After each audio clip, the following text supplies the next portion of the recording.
né? Tema bastante atual, bastante legal, que o Rodrigo vai trazer para a gente aí. O Rodrigo é analista de segurança lá da UFJF, é professor também, né? Vai trazer isso para a experiência dele aí para a gente. Rodrigo.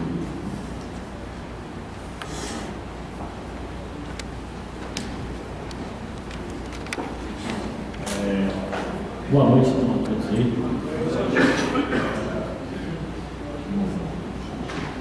Vim aqui trazer um pouquinho para vocês a minha experiência na área de segurança, né?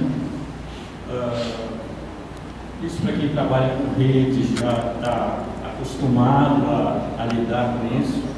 Quem está trabalhando com análise, desenvolvimento e sistemas, não gosta muito da gente, né? Da área de segurança. Existe uma certa rixa aí, fala que a gente bloqueia muita coisa para vocês e tudo. Então eu vou falar um pouquinho para vocês aqui da minha experiência lá no UFJF com uma ferramenta de firewall e vou falar um pouquinho também dessa evolução que a gente teve em termos de rede, como é que os firewalls, os equipamentos de filtro de conteúdo, filtro de pacotes, vão se adaptando conforme o tempo para atender a internet atual. Bom, vamos lá. Vou começar aqui rapidinho com o histórico da internet, né? Vocês já devem estar por dentro mais ou menos do que aconteceu, como é que começou a internet, mas a internet, vou falar rapidinho aqui, ela começou com fins praticamente militares, né? Então, meados de 1970, comecinho da década de 70, a internet surgiu, né, baseada em alguns quartéis, alguns centros militares norte-americanos, né?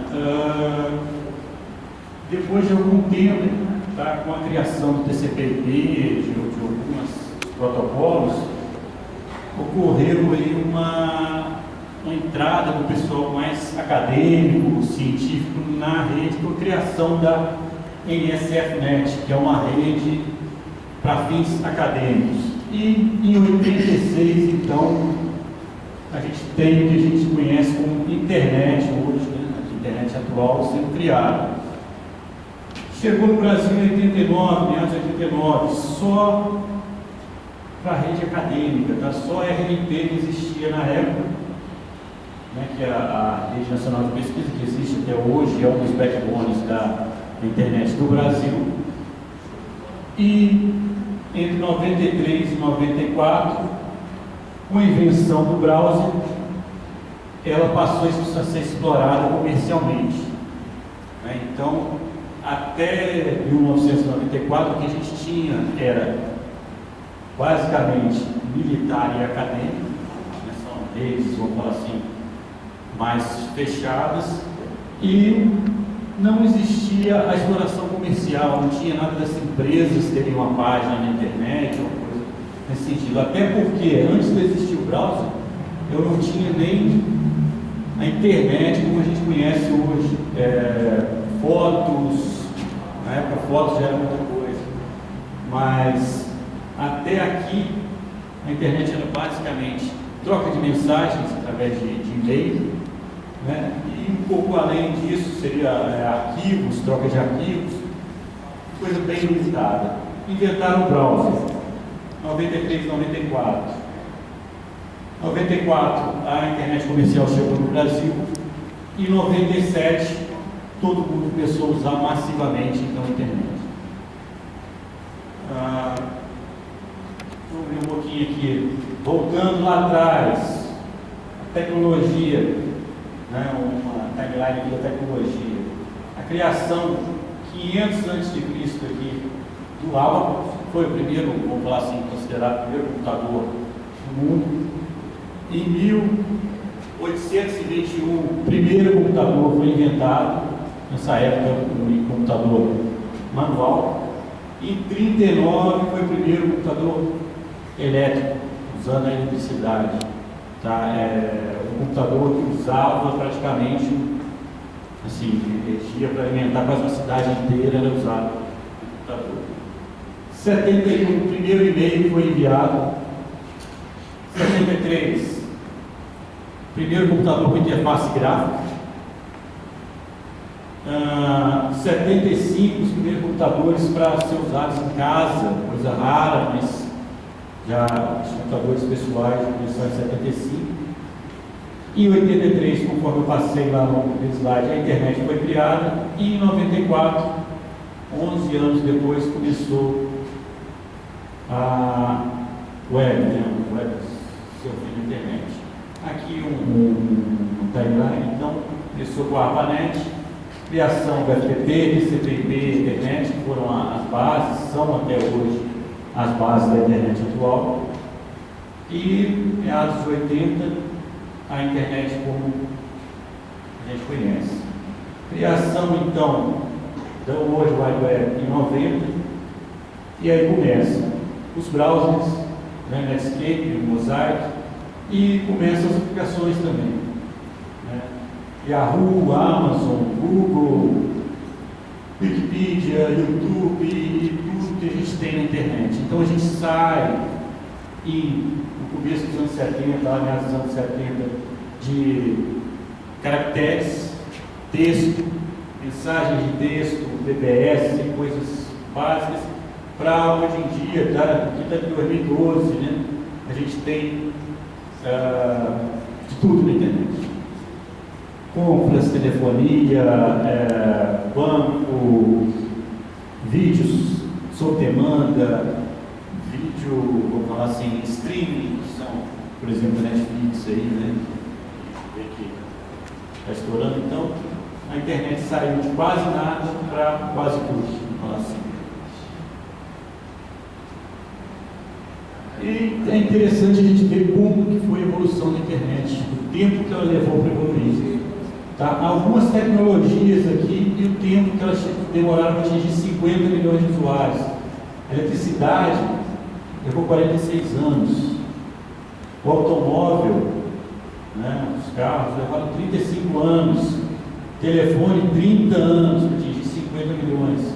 A televisão, 26 anos. E os celulares, 13 anos. Né? Então, a gente vê que demoraram um pouquinho. A internet chegou nesses 50 milhões de usuários em 4 anos. De 1995 a 99. Então foi só lançar o browser, só começar a web e a gente chegou rapidamente a 50 milhões de usuários. Hoje não, em 2002, a estimativa era de 561 milhões de usuários. E até o final de 2014, né, chegaram a 3 milhões de usuários, tá? Segundo uma pesquisa aqui da TNT aqui. Bom, então a gente vê que foi uma coisa bem rápida, né, a tecnologia da internet se propagar, se tornar uma coisa utilizada mundialmente, globalmente. Aqui a gente só para ter uma ideia aqui da quantidade de usuários, então, tá 91, uma coisa bem pouca. 2012 já tinha passado de 2 milhões de usuários, né? Aqui divide em 3 fases. A fase da internet só leitura, somente leitura, que era só consultar alguma coisa, mandar um e-mail. Leitura escrita e mais para cá a fase das redes sociais da internet, né? Aqui vai conforme a criação de cada tecnologia. O Wi-Fi foi introduzido aqui em 2000, Facebook em 2004. Então, em vermelho, os usuários, números de hosts, de estações de trabalho. Começa em 91 com pouquíssimos também, chegou aqui a 500 milhões, quase 1 bilhão, né? E isso em 2012, tá? Então, se a gente for olhar, depois explodiu a questão do uso da web em celulares, dispositivos móveis. A gente pode considerar então que esse número de hosts já está estourando aqui bem mais do que está aparecendo Um exemplo aqui que mostra, não sei se vocês já viram essa foto aí em alguns sites, aí, esse exemplo, né? 2005, o anúncio do Papa 16. A gente nota aqui o que nessa foto, aqui, não sei se dá para vocês enxergarem bem de longe, a gente nota o pessoal assistindo ao anúncio, né? Bom, e o que mudou de lá para cá? Tá? A gente vê no cantinho aqui, a gente vê que tem um carinha, uma pessoa com o celularzinho, filmando, tirando uma foto, não sei. Bom, mas em 2013, o mesmo evento. Tá? Então, já só que o novo Papa aí, Francisco, 8 anos depois, tablets, celulares e coisas, as pessoas deixam de assistir um evento e passam a filmar os eventos. Né? Elas assistem no celular ao dispositivo. Então, por aqui a gente vê a quantidade, a diferença de como isso cresceu. Agora entrando um pouquinho mais na área mesmo de segurança, né? na área dos firewalls, que são os dispositivos de segurança. Vou falar um pouquinho com vocês do histórico. No começo, a gente tinha computadores aí praticamente isolados, as redes estavam isoladas aí, mainframes, que eram computadores que estavam em salas praticamente isolados. Aí chegou a internet, a gente tem os PCs, computadores pessoais, tem em 1986 a criação do primeiro vírus, que foi para o MS-DOS ainda. Tá? Então foi o Brain, um vírus que começou a atacar as máquinas. Em 88 a gente tem o primeiro vírus distribuído pela internet, o Morris Worm, né? E junto com ele, né, nessa época, foi criado o primeiro equipamento aí que a gente considera aí a primeira geração de firewalls, né, que foi a DEC, criou. Seria simplesmente um filtro, né, de pacotes. Em 89, a gente tem a segunda geração dos firewalls sendo introduzida, né, que são os firewalls com análise de estado de conexão.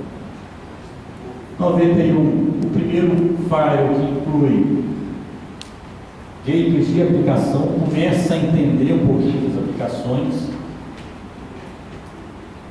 E em 94, um firewall que trabalha a nível de aplicação, a nível, nível 7, camada 7 do modelo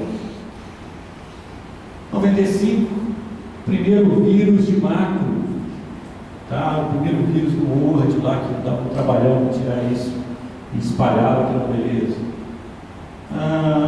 Começa a pesquisa de evasões, a gente foi criado o primeiro IDS aqui, na época destinado mais à detecção de intrusões, né? A gente começou a trabalhar um pouquinho a questão das aplicações, das invasões, né? Através desse sistema, que na época era paralelo ao firewall, teria o que? Um firewall e IDS. O primeiro ataque então de DOS, Denial of Service, em 2000. 2003 começa a discussão sobre o que a gente vai falar um pouquinho hoje, que é o Next Generation Firewall.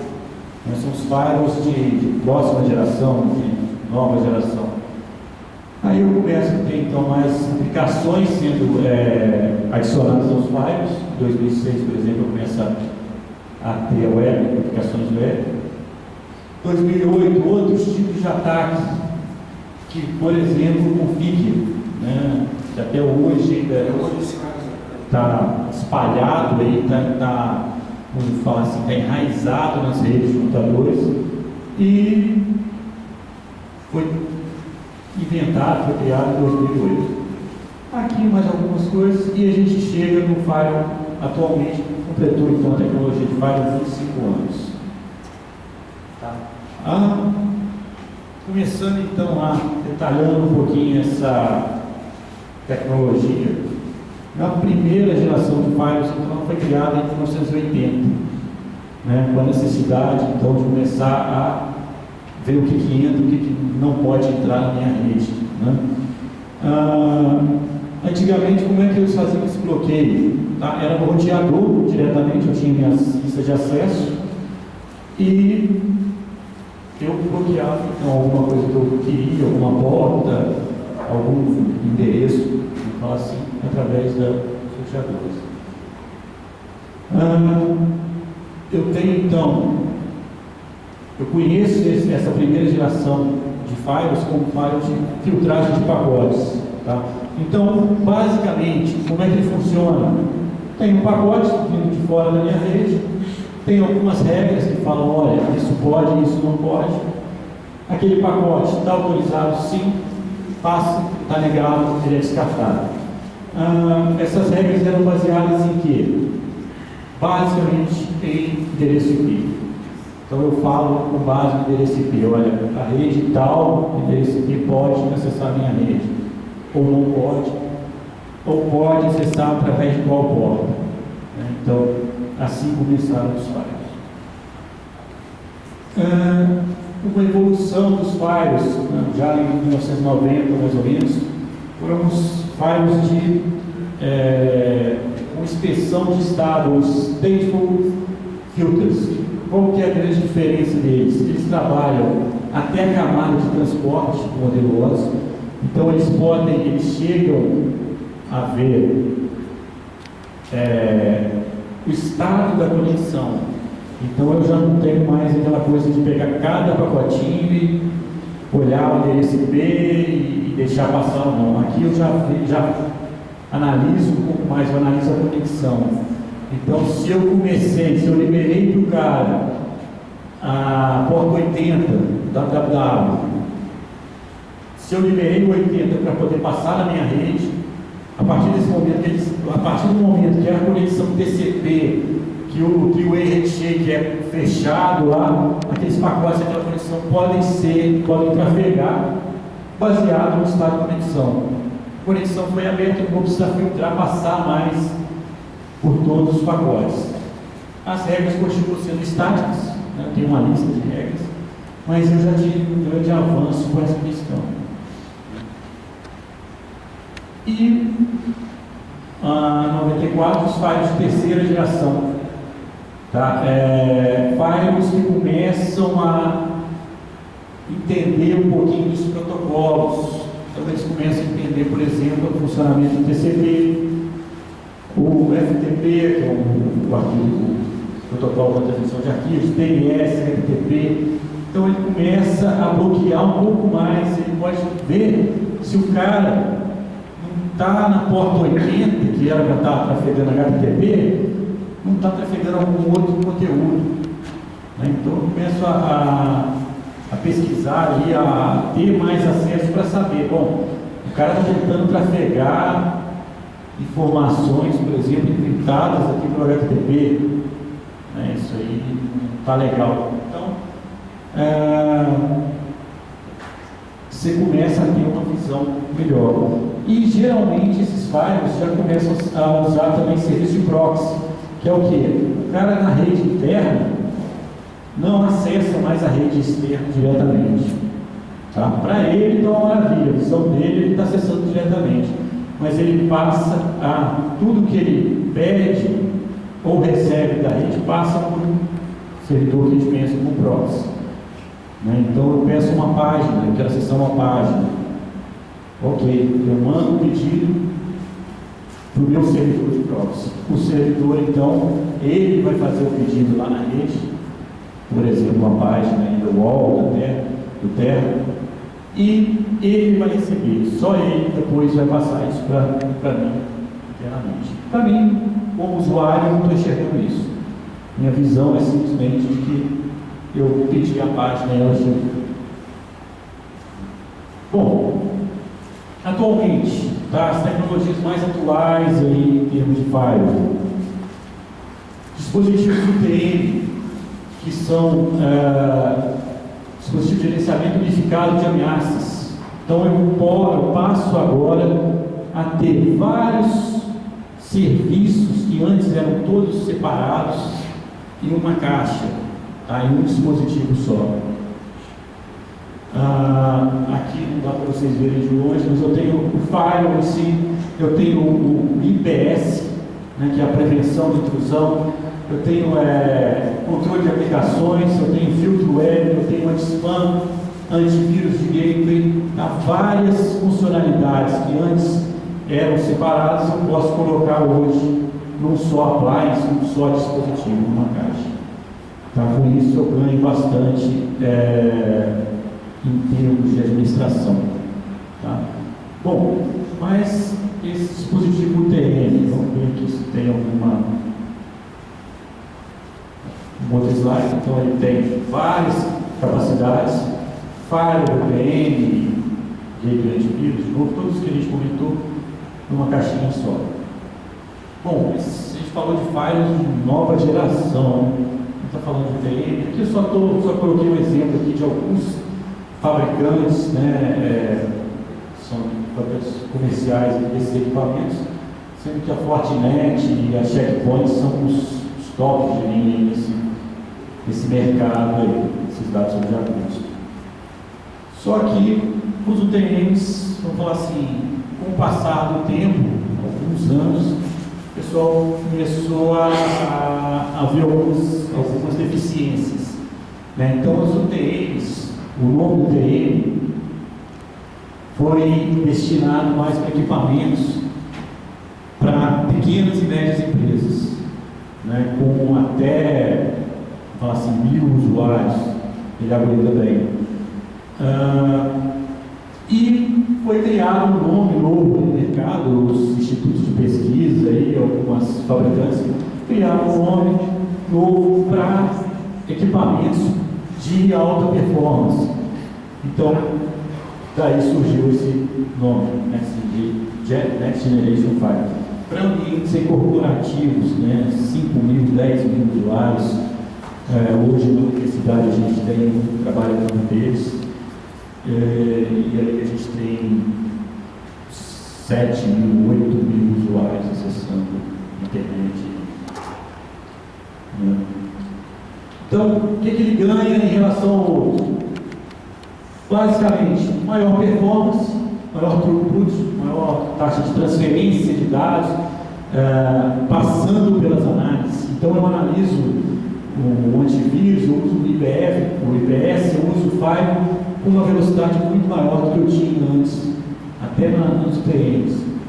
Né? Mas alguns consideram então só uma nomenclatura nova. Eles acham que o UTM e Next Generation 5 é a mesma coisa. Mas foi criado esse nome para quê? Para justificar essa diferença de mercados aí. Então, a UTM atende conforme o Next Generation 5, mas se você chegar no limite ali, você vai ver que você vai começar a ter problemas de gargalo na sua rede, etc. Que o Next Generation 5, essa tecnologia, está preparada para ter.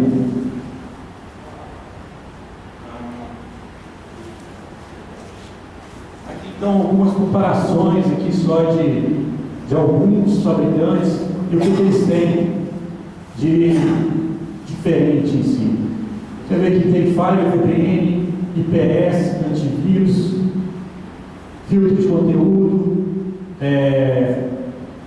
até aqui todos eles estão presentes tanto no Next Generation 5 quanto nos UTMs. Tá? E alguns têm detecção de aplicação e segurança de e-mails, também todos têm.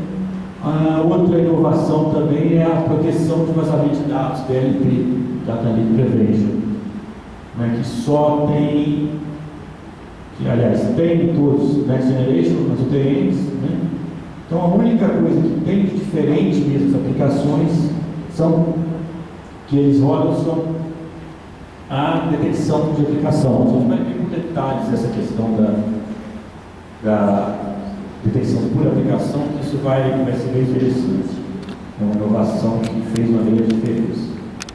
Aqui, então, já o levantamento, o estudo de mercado, aí, todas as tecnologias que estão no top de linha, né, de termos de Next Generation Firewall. Duas delas Checkpoint de novo, tá? Um fabricante que está aí há muito tempo no mercado de firewall e há muito tempo é líder mesmo. A Palo Alto Networks, que chegou agora no mercado há alguns anos, né, uns 10 anos aí, mas já está tomando conta e já é considerada líder nesse mercado. Ela é dedicada a esse mercado de grandes empresas, tá? São equipamentos com um custo mais elevado que os deles, né? Então a gente vai comparar aqui entre eles. Fortinet e Cisco também são equipamentos que concorrem, mas não com tanta força.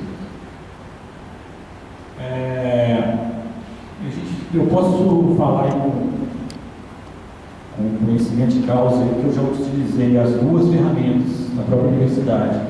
A gente teve, até pouco tempo atrás, um firewall que era uma UTM, né, da fabricante SonicWall, e hoje a gente conseguiu mudar de fase, e hoje a gente está utilizando um firewall que é da Palo Alto Networks, né, considerado aí no mercado um dos melhores. A gente vai ver o porquê aí, vou passar para vocês esse tipo de caso. Só mostrando a questão a evolução com relação aos atacantes, né? Antes, você invadir uma rede era distração, era brincadeira, né? Às vezes os caras invadiam muitas vezes só para colocar a carinha dele lá, para fichar um site, para aparecer mesmo no ambiente dele, no grupo dele. Atualmente não, a gente vocês não estão conseguindo ler provavelmente, mas o crime virtual atualmente, o cybercrime, ele atinge uma faixa de 445 bilhões de dólares. É uma empresa, tá? É uma empresa mundial que tem 445 bilhões de dólares, isso aqui em 2014, investidos. Tá? Então tem gente investindo massivamente nisso. As nações, tá? Existem 100 nações, 100 países investindo em guerra virtual, tá? Desde proteção contra ataques, né, de outros países, né, até ela mesma poder ter condições de promover uma guerra virtual, né? Vocês imaginam aí se derrubar sistemas que hoje estão ligados à internet em vários países. Hoje a gente tem, como aconteceu, né, empresas aí de energia nuclear que estão na internet, não sabemos por que elas estão acessíveis. É claro que elas têm todo o mecanismo, mas já foram invadidas. Empresas de eletricidade, você imagina você parar eletricidade em uma cidade grande no país. Então, os estudos mostram que dessas 100 nações, 20 estão realmente preparadas para entrar numa guerra. As outras têm equipes, tá? Mas entrariam, vamos dizer assim, só para brincar. Os ataques, né? Então, antigamente eu tinha que ter Facebook de páginas, ataques DOS, coisas básicas, que a gente chama aqui de ameaças conhecidas, tá? Isso com risco crescente, aqui a gente vai ver. Foram criados então novos ataques, mecanismos de comando e controle e comando. Eu vou infectar máquinas, por exemplo, aí com config dentro de uma universidade, como a nossa lá. Eu sei, hoje eu sei que eu tenho máquinas lá, uma quantidade mínima de umas 100 máquinas que estão infectadas com esses conflitos. Quer dizer, o cara de fora, de outro país, de outro continente, consegue, através das minhas máquinas, promover ataques, né, fora, em qualquer lugar do mundo. Malwares, eles se tornam polimórficos. Você começa a ter o vírus, antigamente, que era um código lá que não modificava, ele começa a trocar. Agora ele vai, conforme ele vai sendo detectado, ele mesmo já faz uma modificação nele para dificultar as pessoas de acharem vulnerabilidades zero day, exploits, eles aproveitam qualquer buraquinho que tiver, qualquer espaço que eles tiverem de invadir uma rede. O cara descobriu uma vulnerabilidade ontem, hoje o cara já está atacando, no mesmo dia que a vulnerabilidade é descoberta, já começa a atacar. E como é que a gente vai se defender disso? Né? Comprometimento de identidades. A pessoa consegue, de alguma forma, um credencial de alguém na rede, credencial válida, e ataca uma rede através desse comprometimento. E as ameaças de mobilidade. Quem não tem hoje um celular aí com Android, acessando a internet, né? Agora, pouco tempo saiu uma notícia aí de um vírus aí que pegou no celular e já era, jogou fora, porque você tem que comprar outro mesmo. Então, e não é um celular, são milhões de celulares, tablets e tudo mais. Bom, a gente vê aqui um cenário antigo, né? Onde eu tinha, por exemplo aqui, visibilidade limitada, eu não consigo enxergar o que está acontecendo na minha rede. Eu preciso saber o que está acontecendo. Como é que eu vou me defender de um ataque se eu não consigo enxergar o que está acontecendo? Eu tenho meus logs, tá? Só que eu tenho logs com correlação falha. O que quer dizer isso? Eu tenho um log lá que vai pegar que o cara está tentando fazer uma brute force no meu servidor de e-mail. E o outro que é relacionado a isso, foi uma invasão. Como é que o cara conseguiu pegar essa senha de e-mail? Só que eu não consigo relacionar eles. Isso é terrível. E eu tenho resposta lenta e manual. Se eu for depender de olhar o log um a um, procurar o que está acontecendo, eu não vou conseguir realmente trabalhar. Fica pipocando lá esses alertas, usando minha tela, às vezes o meu e-mail, estou recebendo isso, mas como é que eu vou gerenciar isso? Então, tem algumas coisas que podem ser feitas, estão sendo feitas aí nos dispositivos mais novos para tentar mitigar esse problema aí. Então, o principal é o quê? Detectar e prevenir as ameaças, toda a organização. Desde o meu vendedor que está usando lá um dispositivo móvel, está pegando um pedido lá em São Paulo, no celular dele, passando pela empresa, na borda da minha internet. Então aqui é meu roteador, a minha porta de entrada da internet, eu tenho que estar prevenindo, tenho que estar detectando. Entre os colaboradores, dentro da minha rede, o config ele vem uma vez de fora, tanto dentro da minha rede, ele começa a se propagar ali dentro. Tá? Não precisa mais sair, não precisa sair da internet para poder se propagar. Né? Hoje em dia, data center e máquinas virtuais. No mesmo computador eu tenho N servidores, N máquinas diferentes.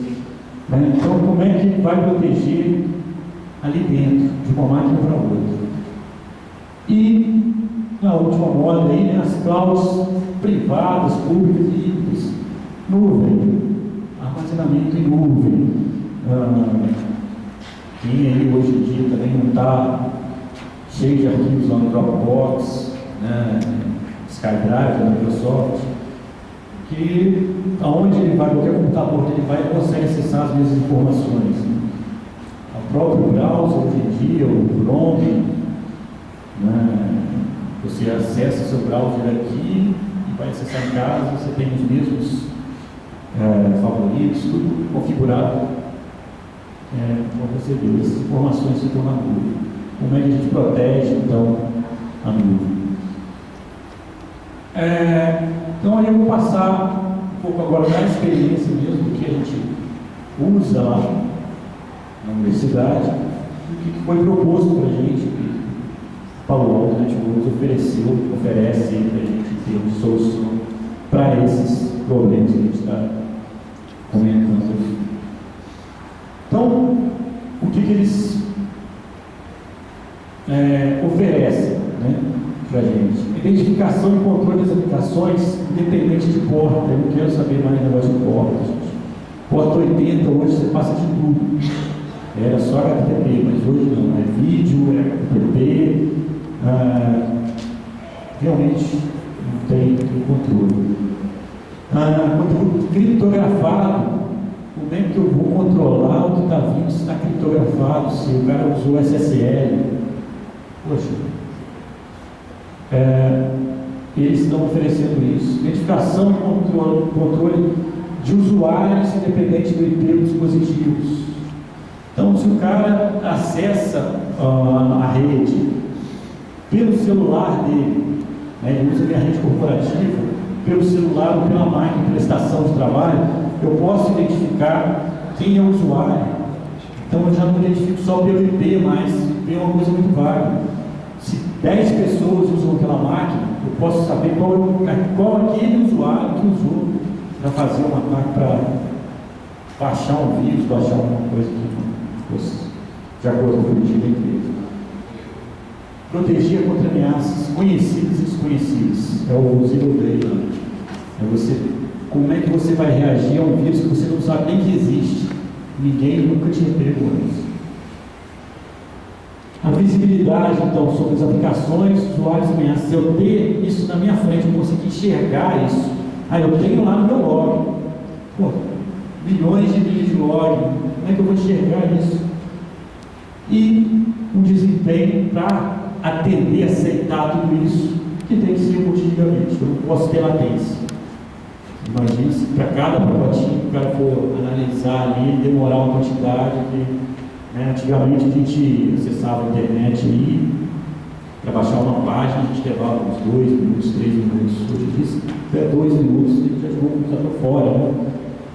Já esquece, um refresh lá, 5 segundos é o máximo que eu espero. Então, o meu file pode atrapalhar esse meu desempenho. Bom, rapidamente aqui, as tecnologias que o Palo Alto usa para dar essas condições de detectar tudo isso. A gente vai detalhar um pouco cada uma delas. A primeira, que é a grande inovação, é onde os caras fazem frente a qualquer outro concorrente. Não sei se existem alguns que consigam fazer isso dessa forma. É a controle de aplicações. Então eu não preciso mais falar porta 80. Tá? O que é porta 80?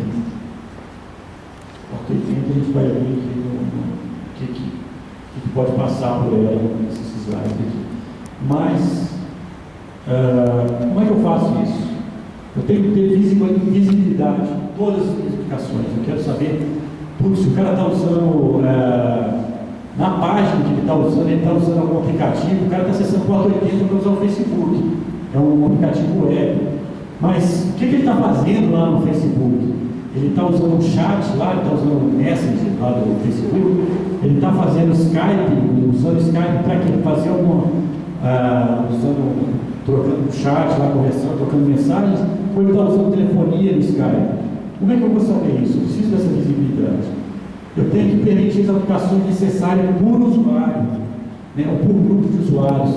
Dentro da universidade a gente tem muito disso. O professor liga para a gente, não dá, eu quero bloquear o Facebook aqui no laboratório. Espera aí, como é que eu vou bloquear para quem? Como é que é isso? Né? Então por aí. E remover as ameaças do tráfego permitido. Eu permito o tráfego, pode acessar o Facebook. Só que no meio do Facebook, o cara às vezes manda uma mensagenzinha lá, tem um arquivinho, baixou, como é que eu faço? Eu tenho que remover então essas ameaças. Né? Com isso eu vou facilitar o acesso e vou controlar os riscos ao mesmo tempo. Então, antes que eu tinha o controle de aplicação com o AD1, eu tinha um adicional de meu file, o IPS, que trabalhava em paralelo. Como é que eu fazia? Eu tinha uma política de file que permitia a porta 80.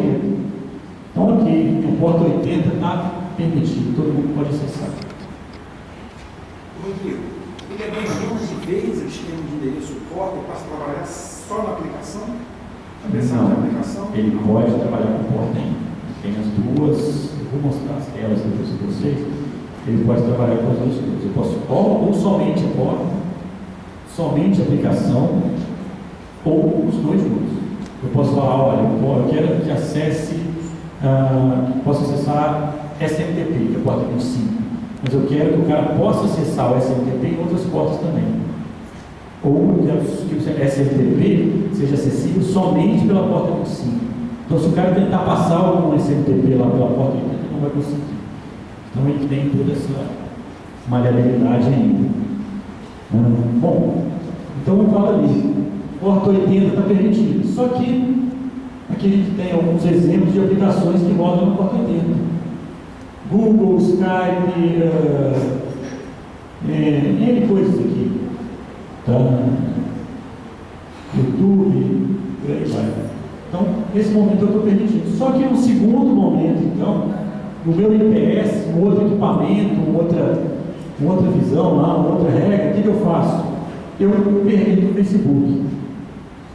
Tá? Então eu vim aqui, criei uma regra no meu IPS para permitir o Facebook. Só que eu tenho outras 299 inúmeras aplicações aí, e aí, como é que elas vão ficar? Eu permiti a porta 80, será que elas vão ser baratas em algum momento? Então, a gente vai ver aí que eu tenho mais trabalho, né, para manter esses perfis, são perfis separados. Eu tenho 2 equipamentos, tenho que ir lá fazer a regra em 2 lugares. Decisões separadas. Liberou a porta 80 lá, depois eu falo Facebook, se permitido. Isso fragiliza um pouco quando eu tenho que negar alguma coisa. Os logs são separados, eu não consigo ter uma visibilidade, como é que eu vou fazer a correlação desses logs? Passou no Fire, depois do PS, eu tenho que buscar isso. E tráfego desconhecido, aí no caso, ele não é criado por padrão. Se for desconhecido, ele deixa passar, porque a porta 80 é desconhecido, vai. Né? Eu tenho aqui o risco aumentado, né? E mais trabalho, menos flexível. Como eu vou trabalhar no file desse aqui, como a gente já teve experiência de trabalhar, uma questão, por exemplo, de torrent. Qual é a porta que o torrent usa? Tor, vários outros. É praticamente impossível. Ele vai se adaptando ali, tentando se safar.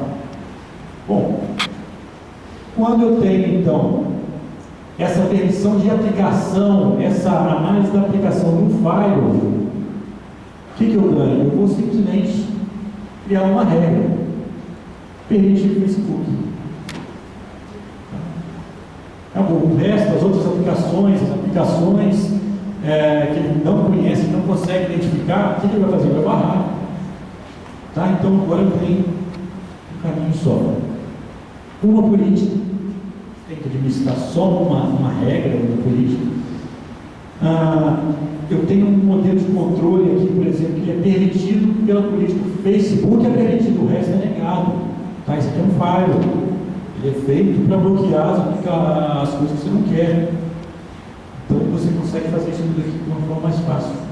Meu log, eu quero saber dos acessos ao Facebook. Eu consigo ver, independente da porta que o cara usou para o Facebook, eu consigo achar no meu log, né, esses acessos de forma mais fácil, mais rápida. Ele identifica, então, o gerenciamento, ele gerencia o que é desconhecido. Tá? Então, se ele não reconhece, se ele não tem uma assinatura daquele tráfego, ele não sabe, consegue identificar aquele tráfego, o que ele vai fazer? Ele vai, né, poder controlar isso. Então, aqui um exemplo de como ele permite aplicações, usuários, conteúdo. Então, eu tenho um usuário, tá, que tem o direito, que não dá para ver as linhas, mas tem uma linha aqui, tá? Então, o usuário, ele pode usar o Gmail, só que na hora que ele vai passar por essa coisa aqui, ele nota que ele tem ali, olha só, está trafegando dado confidencial que ele não poderia trafegar, tem uma vulnerabilidade aqui nesses dados que ele está utilizando. Então, aquela parte dele não permite. O cara pode acessar o Gmail, mas algumas coisas ele não pode fazer. Tá? Eu chego ao ponto, a granularidade, de falar, você pode usar o Gmail, mas o programinha de mensagem lá do Gmail, o Hangout, você não pode usar. Tá? Então você começa a ter essa granularidade aí. Se eu bloquear contatos no Gtalk, por exemplo, contatos. Gera uma aplicação de mensagem, mas eu bloqueio alguns contatos. Ou seja, você vai poder falar com todo mundo, menos com esse aqui, eu só vai poder falar com esse, mas a aplicação está liberada, mas eu restringo por contato. Não, eu acho que isso não vai. Eu acho que não sei, não vai mais realmente pelo IP. Você pode falar, olha, eu quero que a minha empresa, por exemplo, aí tem como Skype. Acessar o Skype, ele vai acessar qualquer lugar. Aí acho que não tem isso. Não chega a esse ponto. Bom, bloqueei algumas coisas, eu bloqueei direto aqui, por exemplo, Ultrasurf, Tor, ele chega aqui já e bloqueia. Ultrasurf é outro pesadelo aí de quem diz de segurança. Né? Não posso, tem que bloquear algumas páginas. O cara vem, vai para o Ultrasurf, instala. Como é que eu vou bloquear o Ultrasurf? Ele já tem as assinaturas para isso. Tá? Então você consegue fazer esse bloqueio. Bom, a integração aí é um dos fatores então, que vai comandar isso, né? As aplicações, as funções das aplicações, os usuários, IPS, antivírus, malware, QoS, que é poder privilegiar alguns aplicativos em detrimento de outros, os arquivos que vão ser passados pelas redes padrões, isso tudo dando junto. É uma coisa que facilita demais o trabalho. Né?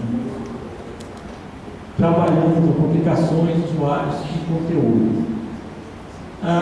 Bom, o que eu tinha, se vamos conseguir chegar aqui, no file antigamente, em alguns files até hoje. Porta de origem, porta de destino, endereço IP. Tá? Como seria bom se eu conseguisse, tá?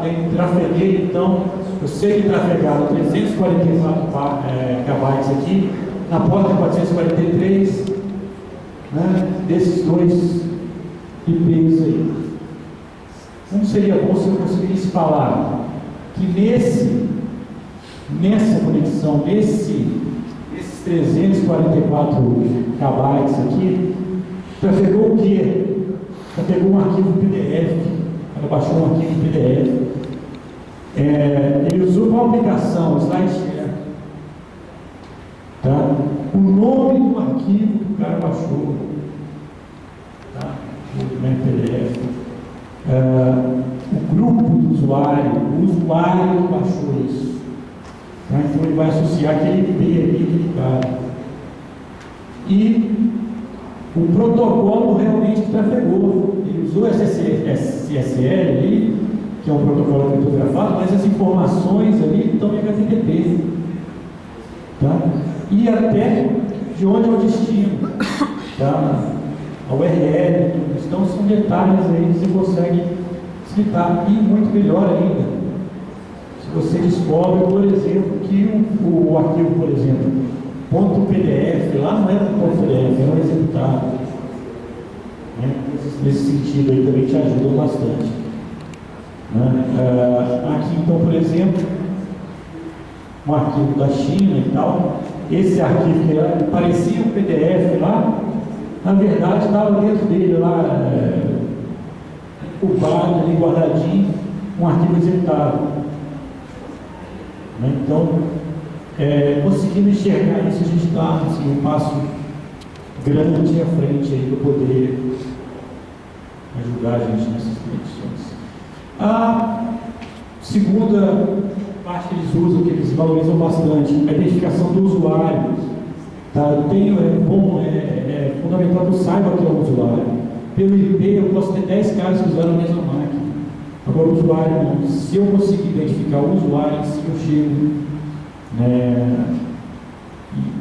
vamos dizer, uma granularidade, um ponto mais específico, que eu vou conseguir atender melhor as minhas demandas de segurança. Então,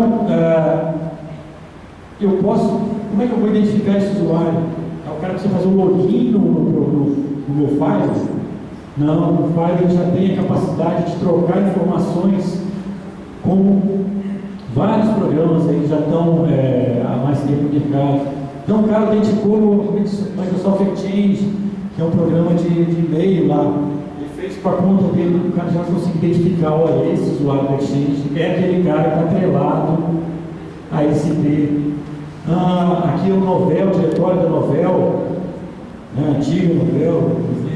Eu tenho meu LDAP ali também, tá? Então eu tenho o meu controlador de domínio da Microsoft, que seja. O cara fez essa autenticação, ele já pega. Eu posso ter também no próprio equipamento um pedido. Então, se o cara vai acessar e quer acessar uma página, isso a gente vê muito na tela, ele captiva o porta, ele vai pedir o usuário e a senha. Então, você tem mecanismo para fazer isso. Até através do syslog. Tá? Ele vai pegar, vai capturar o log de algum dispositivo, de alguma estação, e vai conseguir identificar por algum campo daquele log lá quem é o usuário que está fazendo acesso. Ou eu posso criar APIs aí em XML também, que me ajudem a identificar e consigo fazer eles trabalharem nesse equipamento. A outra parte, filtro de URL, tá? Isso também é bem comum já, a gente fica doido atrás disso. Como que eu vou trabalhar a questão de filtros de URL no AOL, esse equipamento? Ele bloqueia o conteúdo através de alguns mecanismos, tá? O cara solicita a URL, quer acessar, tá? Alguns files têm uma limitação para falar, olha, permita o bloqueio. Aqui você tem outras possibilidades, tá? Você pode permitir, você pode bloquear, você pode aplicar um controle de banda, que é o QoS, né? Que significa o quê? Bom, se o cara está acessando vídeo, que é uma coisa pesada, que consome muita banda, eu vou limitar o download um pouquinho menor para ele, tá? Ele tem a possibilidade de decriptar SSL. Isso aqui foi uma discussão danada antes da gente comprar. Como é que o cara consegue decriptar o SSL? Você tem a chave, não decripta. Na verdade, o que ele faz? Ele cria um mecanismo de sobreação. O firewall faz isso. Então, o que ele faz? A conexão passa a ser não entre o usuário da ponta lá e o site, por exemplo. Você troca a chave e pega essa chave. Vai ser o firewall vai abrir uma conexão, vai trocar e depois o usuário vai abrir uma conexão com o firewall, né? Alguns problemas problema de certificado, tá? Se o usuário está acessando um site lá que tem o certificado, aquele site lá provavelmente vai aparecer para ele lá no browser que está inseguro, tá? Isso existe. Aí tem alguns mecanismos, criar um certificado válido, mas ainda existe. Mas ele faz essa análise realmente no pacote inteiro, quebra isso e consegue. Ou simplesmente eu não quero bloquear, não quero fazer nada, só quero monitorar, não quero saber só quem está acessando tal site. Ele vai poder fazer isso. E usa algumas coisas. Eu posso mudar, tem uma URL, está errado, né? Essa categoria que eu posso pedir para mudar. E eu tenho o Wi-Fi, a gente vai ver o próximo assunto aqui, que vai me ajudar muito aqui com as questões de sites maliciosos, arquivos maliciosos, que eu não sei, que o file de cara não sabe que ainda não sabe que é malicioso. Tá? Então, uma das grandes sacadas aí. E outra coisa também, tá? Que eles fizeram, separar o controle, o gerenciamento. Tá? Então, eu tenho uma placa e um frame de gerenciamento e um frame de dados. Então, se eu tenho alguém tentando atacar o meu sistema, ele vai afetar o quê? Os dados, onde eu trabalho com os dados, eu estou sobrecarga ali. Isso não pode afetar o gerenciamento, senão eu não consigo ver. Isso eu tive problemas antes com o meu firewall antigo, meu TM, que começou a estourar acesso e eu não consigo acessar meu firewall. E aí? Como é que eu vou reagir se eu não consigo acessar? Então, eles sacaram isso, viram que precisam de boards diferentes, placas diferentes para tratar coisas diferentes. Apesar de estar no mesmo equipamento, se tiver 100% minha CPU ali dos dados, eu ainda consigo acessar esse teu gerenciamento isolado. Bom, então, as ameaças atuais, ameaças avançadas, ele tem um mecanismo de prevenção de ameaças avançadas que é baseada no Buildfire. Nada mais é do que eu prevenir as ameaças, né? Identificando essas ameaças. Todos os usuários que têm esse equipamento, tá? Eles estão conectados numa nuvem e detectou um usuário no Japão, detectou que um arquivo com o nome tal, com uma cifragem tal, um hash tal, é malware. Ele vai simplesmente fazer o quê? Pegar isso e passar para todas as caixas que estão espalhadas no mundo inteiro. Então, esse arquivinho, esse link web que vem no seu e-mail, que é um malware. Tá? Então, todo mundo aí fica ligado nisso. Então, isso é muito rápido. Como é que isso é feito? Tá? As proteções elas podem ser configuradas, podem ser enviadas 15 em 15 minutos. Os caras fazem um detalhamento total naquilo que está sendo estudado. Eu falei aqui na nuvem. Você pode comprar um equipamento e fazer isso dentro da sua empresa. Tá? Então, o que você faz? Você usa o conceito aí de sandboxing, caixa de areia. Né? Você pega um ambiente totalmente preparado, totalmente seguro, onde você pode testar aquilo que você está querendo saber se é bom ou se é bem para sua rede. Então, tudo que vier, tá? Se você quiser só FTP, não, eu quero todas as portas, eu quero todo o tráfego, eu quero que foi implementado em SSL, eu quero que venha no meu data center, no meu e-mail, e detecto malware, exploits, se ele está usando algum mecanismo de command and control. Eu vejo as DNS queries deles, as queries dele, essas buscas DNS que ele faz, ele está acessando algum site malicioso nesse meio tempo. E URLs aí. Isso é feito inline. Tá? Pegou aqui, analisa lá no seu equipamento. Você pode até deixar passar no primeiro momento, porque não tem como bloquear aquilo que ele não sabe que é problema. Né? Desde que você tenha uma política liberando, liberei tudo que é PDF. Tá? Só que aquele PDF ele tem alguma coisa nele que não conseguiu detectar. Ele precisa analisar melhor. O que ele faz então? Ele pega esse arquivo, esse link de e-mail, joga. Se você trabalhar na nuvem, tá? Se você trabalhar na cloud da Palo Alto, por exemplo, ele pega, joga aquilo para lá, faz o teste naquele arquivo, ele vai abrir aquele arquivo, vai rodar aquele arquivo, e em vários ambientes lá, principalmente ele usa dois, desde o Windows XP até o Windows, agora, né, esses Windows mais novos, Windows 7, Windows 10, ele faz a análise nos dois arquivos, dentro de um servidor fechado, preparado para aquilo, e verifica, esse cara aqui, ele cria muitos processos no computador, ele vai, depois que você está instalando aquele arquivo, ele vai fazer um acesso a um site que é conhecido como fonte de malware.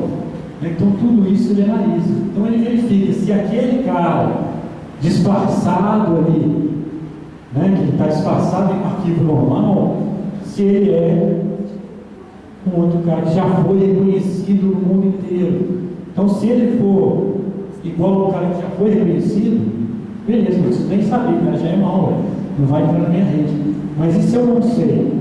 Ele joga, ele descobre se aquilo é uma ameaça e joga banco de dados mundial aí. Todo mundo começa a enxergar isso como mal.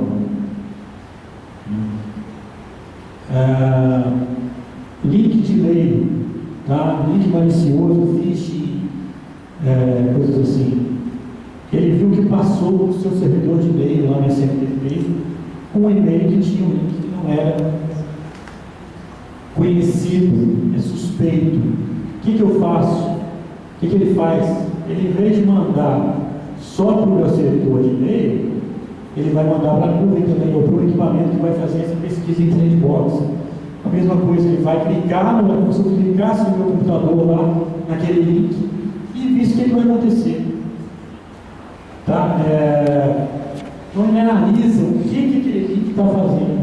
E se ele notar que tem algum problema, ele vai começar, então ele vai jogar isso para a base dele e começar a bloquear se você tiver configurado o sistema para isso. E ele identifica outra facilidade, ele identifica rapidamente o usuário. Aí a máquina, se cara, um usuário qualquer que esteja mandando esses e-mails, ou recebendo esses e-mails, você consegue identificar rapidamente, porque ele vai lá no cabeçalho do e-mail, né, ou então se integra lá com o user ID lá e descobre quem é o usuário. Vai te falar diretamente quem é, onde é que está esse problema. Os ataques avançados de hoje em dia, o que eles fazem? Antigamente não, joga um vírus lá, acabou, o vírus vai fazer o que ele quiser. Não. Primeira coisa no ataque hoje, ele tenta violar o perímetro. Como é que ele vai fazer isso? Buscar informação. Então eu vou buscar informação para poder entrar na empresa, entrar na rede da empresa. E quando eu consigo entrar, eu jogo um malware, deixo um malware lá dentro. Esse malware, ele vai, às vezes, se propagar lá, ou vai pegar e vai julgar lá dentro. Depois que ele está dentro da máquina, ele cria um outro arquivo lá que vai ser o que vai fazer a comunicação, então, com o cara, um atacante, uma pessoa que querendo buscar alguma coisa no meu sistema. No endpoint, na estação de trabalho do cara, que está infectado, ele começa a fazer uma movimentação lateral. Ele não vai mais na internet buscar alguma coisa que esteja lá na internet. Ele vai dentro da sua empresa mesmo, começa a passar para a máquina, a máquina do cara, ele é secretária, vai passar para a máquina do chefe, por aí vai. Começa a infectar. Chega até o data center, também através desse meio, cara, a máquina infectada acessou alguma coisa do servidor web que está lá no data center da empresa. Começa a chegar, ele chega até lá, atinge o alvo, ele queria buscar alguma coisa no setor de banco de dados lá, ele consegue achar. E rouba a informação, tá? Ele pega a informação e vai fazer o uso dela, né? Desde pegar uma informação confidencial até o sequestro de informação, que a gente conhece hoje em dia. O cara captura tudo que está naquele servidor, criptografa e deixa o cara. O usuário fica desesperado, como é que eu faço para acessar isso? Não consegue. Então o cara, o ladrão aí, o atacante vai entrar em contato falando, se você quiser seus dados de volta, eu preciso que você me pague isso e aquilo. O cara não tinha backup, o backup dele foi atingido. Quer dizer, as informações de uma empresa inteira ele pode ser necessário. E o cara é ladrão, o cara é um sequestrador, ele é um sequestro. Se eu sequestrei, o cara sequestrou alguém, você paga o resgate. Se ele não quiser te devolver, né, também não vai. O que você vai fazer com o cara? Então, Isso aí é complicado. Bom, então, como é que você faz isso? Como é que se defende disso? Você tem que se defender em todas as etapas. Desde o começo lá, da violação de perímetro, né, que antes do cara conseguir invadir o seu ambiente, né, através do firewall em si, da prevenção de ameaças, do filtro de URL, do Wildfire, que vai pegar aquele arquivo lá que dá um trampo para fazer a violação do perímetro e vai tentar fazer essa análise. Aqui está pequeno, vocês não vão conseguir ler, então estou fazendo mais rápido aqui.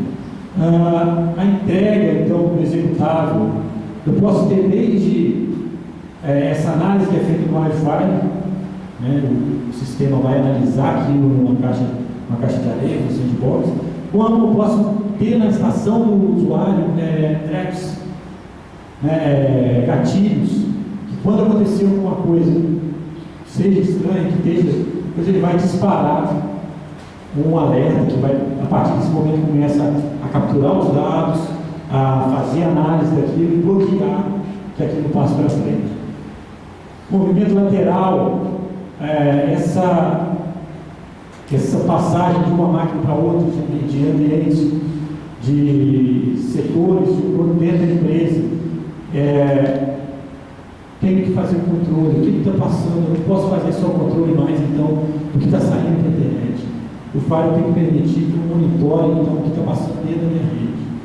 Se vai do setor financeiro, para o setor de marketing, eu consigo monitorar dentro da minha rede, separar em ambientes diferentes.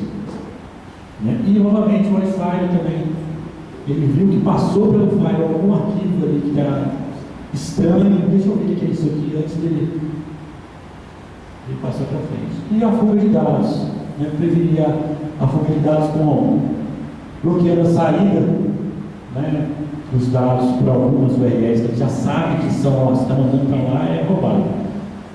E prevenindo também, né, um ataque muito comum hoje em dia também é o tal do config, né, que ele usa DNS para isso. Então, no momento, o configger vai acessar o site que é o controlador dele lá. Então, você consegue, através da prevenção de ameaças, falar, se o cara tentar acessar algum desses controladores conhecidos aí de malware, o que ele vai fazer? Aquele pedido dele vai cair no limbo, vai ser direcionado para um lugar que não existe. Então, o cara nunca vai ter uma resposta. Então, isso aí foi uma das coisas que a gente conseguiu fazer, que a gente não conseguia, que evita realmente das máquinas infectadas estarem espalhando informações. Bom, então, prevenir tudo isso é a solução desse coisa. A gente falou em traps aqui nos endpoints, né?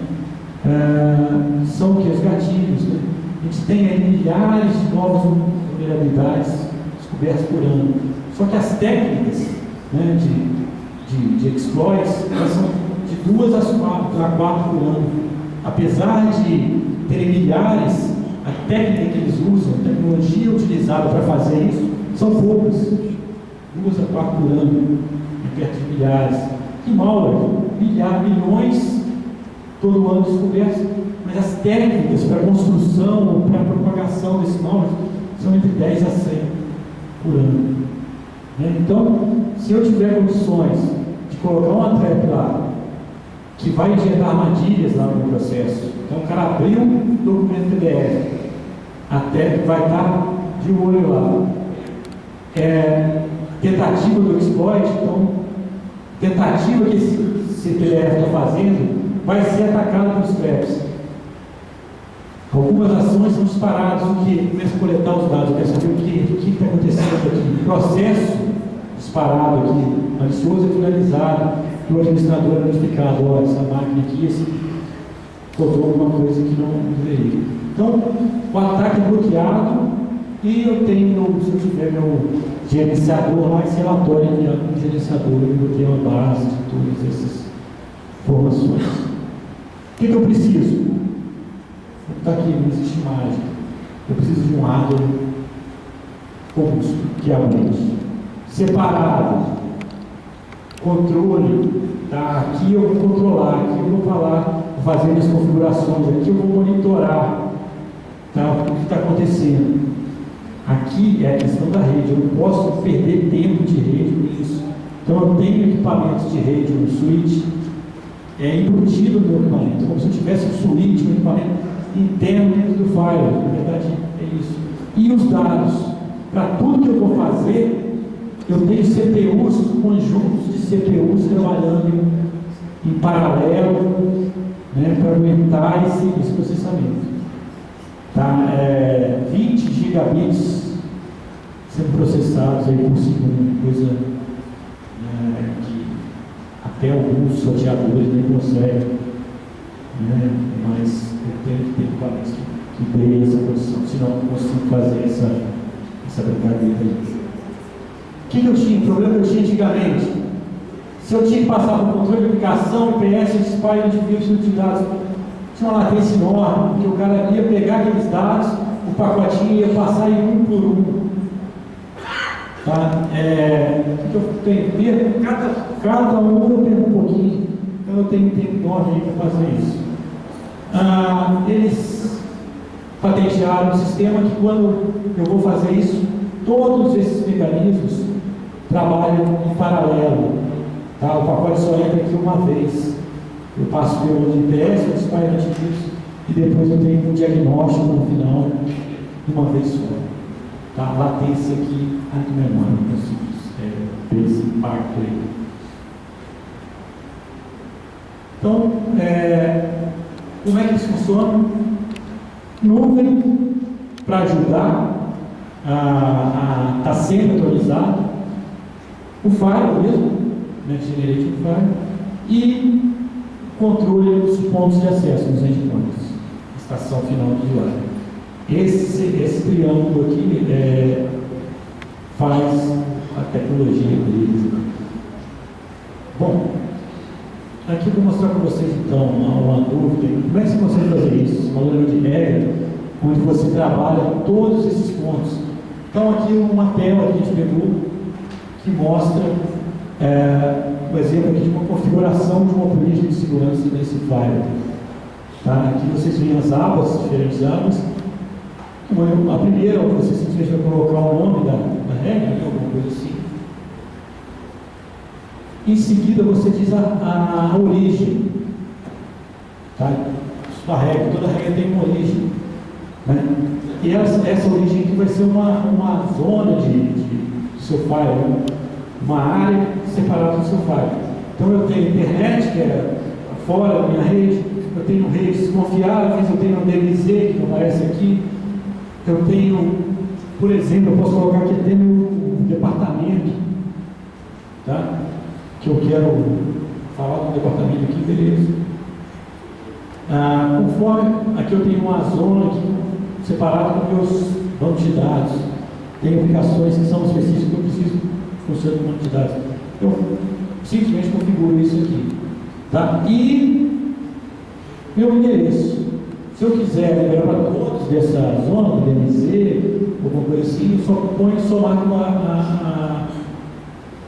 a zona de origem aqui e ponho um N aqui. Ou eu posso colocar um endereço, né, de origem aqui, ou a rede de origem, qualquer coisa desse sentido. O usuário, ele vai lá no meu controlador de domínio, lá no meu LDAP, no meu controlador de domínio da Microsoft, e busca, olha só, isso aqui são usuários, realmente, pode pegar administrador, ele vai pegar grupos que eu tenho lá no meu controle de domínio e posso falar pelo usuário aqui. Tá? E próximo passo, para onde está indo? Está saindo da minha DMZ e está indo para a internet. Então, destino eu escolho aqui. Também posso escolher o endereço. Isso tudo no mesmo aba, vai ser uma mesma tela, né? Vai ser coisa. E aqui eu defino a aplicação. Então, o pulo do gato está aqui. Ele tem mais de, acho que é 10 mil aplicações. Está numa base de 10 mil aplicações, ora, Facebook, Ultrasurf. Eu não falo mais Porta 80, eu falo Facebook, eu quero Gmail, não falo mais Gmail, eu falo Gmail Hangouts, eu quero YouTube, eu quero Tor, Ultrasurf, o que for, eu falo aqui. Tá? Como é que ele faz isso? Ele tem problemas de às vezes está identificando errado, às vezes tem, mas eles corrigem imediatamente após um erro, uma coisa que eles detectam, eles vão lá e fazem modificações. Quando você tem atualizações de segurança no Microsoft, às vezes eles fazem essas atualizações. Mas eu tenho uma aplicação que é interna, os caras não conhecem. Eles conseguem criar assinaturas na sua aplicação. Você faz uma captura de pacotes, os pacotes que trafegam na aplicação, manda para eles podem criar aqui essa aplicação. E você consegue controlar ela dentro do seu ambiente. Você escolhe aqui, você pode ter grupos de aplicação, por exemplo, para acessar Gmail, eu vou precisar do quê? De acessar conteúdo web, vou precisar do Gmail, vou precisar de SSL, ele já libera para você esse grupo para você poder funcionar. Então é bem tranquilo. E aqui você tem a opção, né, de serviço URL é a porta. Então aqui é cima da porta. Se eu quiser configurar a porta, eu vou aqui. Eu posso deixar simplesmente default da aplicação. Ele vai ver a aplicação, qual que é o Facebook foi feito para funcionar em qual porta. Ele só vai funcionar se ele estiver rodando nessa porta. Ou eu posso selecionar uma porta que eu quero, seja SMTP na porta 25. Ou não, meu SMTP em porta diferente. Eu tenho uma conexão com o servidor de meio outra porta, eu posso selecionar. Ou também, no último caso, eu posso falar, desde que seja Facebook, pode passar em qualquer porta. Sou eu, escolhi. E eu posso ainda, se eu quiser, falar qual categoria de URL vai estar sendo liberado aqui. Tá? Então eu quero que algum tipo de categoria aqui específica seja liberada ou não. Posso falar nessa mesma área. E finalizando essa parte, ações. Qual ação tomada vai permitir? E ele vai trabalhar aqui com mais N mecanismos de segurança. Para cada regrinha eu posso estabelecer mecanismos diferentes. Antivírus, como é que o antivírus vai trabalhar? Vai bloquear tudo. O tipo de arquivos, eu quero bloquear alguns tipos de arquivos. Para cada um desses aqui, eu crio perfis diferentes que eu posso usar na rede. Então, numa regra, eu posso ter N perfis. Posso não usar nenhum, como falta aqui, ó. Eu não quero filtrar por conteúdo nessa regra. Ele não vai fazer. Se eu quiser bloquear, eu posso bloquear qualquer um. Então, aqui você escolhe perfis diferentes que você configurou antes. Você pode jogar seu log para um syslog, né, que vai capturar isso, você já vai armazenar. Você pode falar quando você quer que essas regras funcionem. Então, eu quero que essa regra funcione só quintas-feiras à tarde. O horário, eu quero que o pessoal no horário de almoço possa acessar o que quiser na internet. Eu marco aqui quantas horas eu quero, de 10 a meio-dia, durante os dias da semana, para acessar. E minha regra está feita. Aqui não vai dar para vocês enxergarem, no site da Palo Alto tem um demo que você pode ver isso funcionando ao vivo lá, como se você estivesse configurando os servidores lá. Eu tenho o link na frente aqui, está muito pequeno, mas aqui ele está mostrando para mim a visibilidade é o quê? Tudo que está trafegando na minha rede, na última hora de DNS, a quantidade de sessões, os bytes, se é web browser, eu tenho 200 GB foram trafegados aqui na última hora, o tempo que eu vou colocar aqui.